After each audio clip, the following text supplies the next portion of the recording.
it has been 30 years since our guest today first shot to fame the iconic Hollywood horror Bram Stoker's Dracula.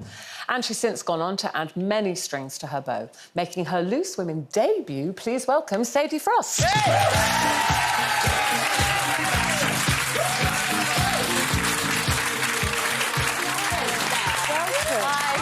I can't believe we haven't had you on the show before. What's happened? I have been asked, but I was always really too scared, so hopefully you're going to be really Oh, nice. Sadie, you can't be scared of us. I mean, that is quite extraordinary that Dracula, as Brenda said, one of her favourites. I loved it. Yeah. And that scene, you know, when you're taken over, it was quite spectacular. It was quite raunchy. It was quite raunchy. It was quite a good part to play when you have, like, vampire teeth. I could go home with the teeth, like, kind of, like, scare everyone on Hollywood Boulevard.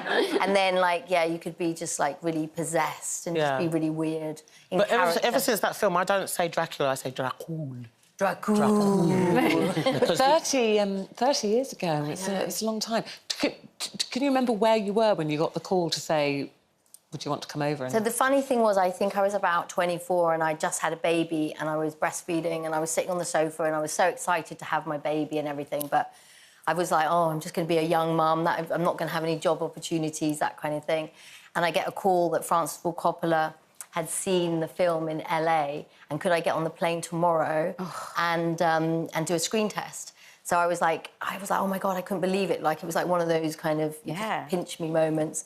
And I remember my best friend helping me choose a dress, and we called it my lucky dress, and I stuffed my bra with socks because my boobs were, like, not like the best. And I went along and did the screen test and got it, and then moved there for, like, a couple of years, which just my life changed. Yeah, And you were saying at sort of that time, the intimacy wasn't done like it is now. There's been massive changes within the industry of, like, how that's now orchestrated, because that was quite a scene. I don't know when it changed, but when we used to do love scenes back in the day, there would be times where, you know, you just literally wouldn't know if the actor was in bed with you naked or what they were doing. You just would people would just go for it, and you had people didn't say, can I touch you here, can I do this? Yeah. And it would sometimes quite traumatic. It was quite, you know, sometimes as a young woman, I remember doing love scenes kind of in front of the whole crew, and, you know, and it was scary. So I'm kind of pleased when I see my kids are being really the choreography of being talked through it.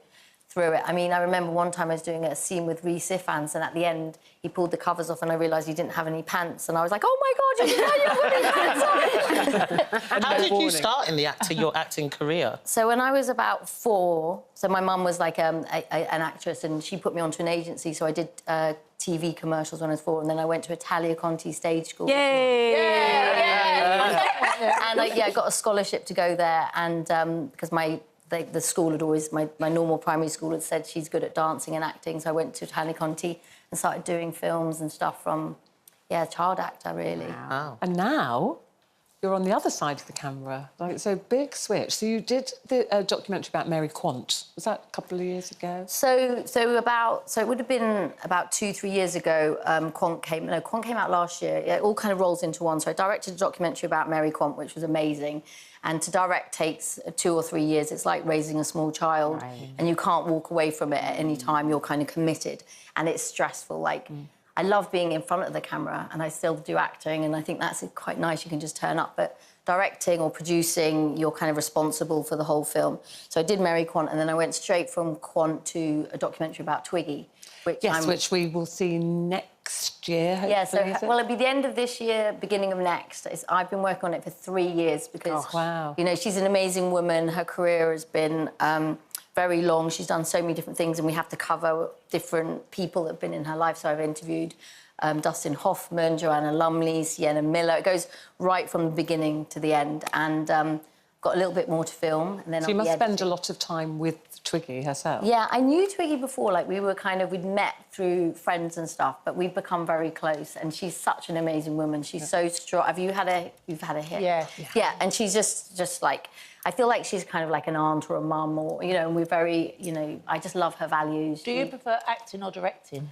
I think, like, at the moment, because this has taken so long, I find it really refreshing to go onto a set and do a bit of acting. So I just did a TV series for Netflix called Geek Girl, and then I was in that Foot Soldier film, you know, the end of last year. So I like kind of turning up, and just, that's refreshing, just to come, you know, it's just a day job. But then But directing is more intense, and you know the whole journey of raising the money, the budget, the schedules. It's all the paperwork. And then also, I know that yoga is a big part of your life. You're a qualified yoga teacher now.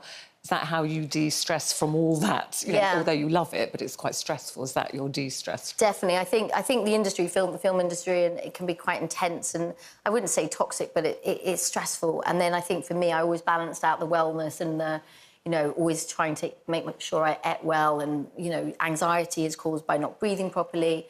So I kind of started studying yoga when I was very young, and I just did my teacher training in Jiva Mukti, which is a type of yoga which is all about kind of meditation, breath, asanas, scripture. It's the whole kind of package.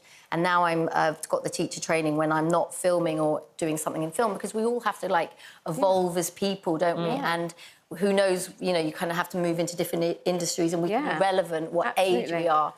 Well, listen, so much. We could talk to you all afternoon. You do so much. I said the Twiggy documentary, we hope will be out sometime next year. So lovely to see you. Don't wait so long to come back. And come on one of my yoga retreats. You're all invited. I'd love you to come and do a bit of omming and zenning with me. We're going to take a break.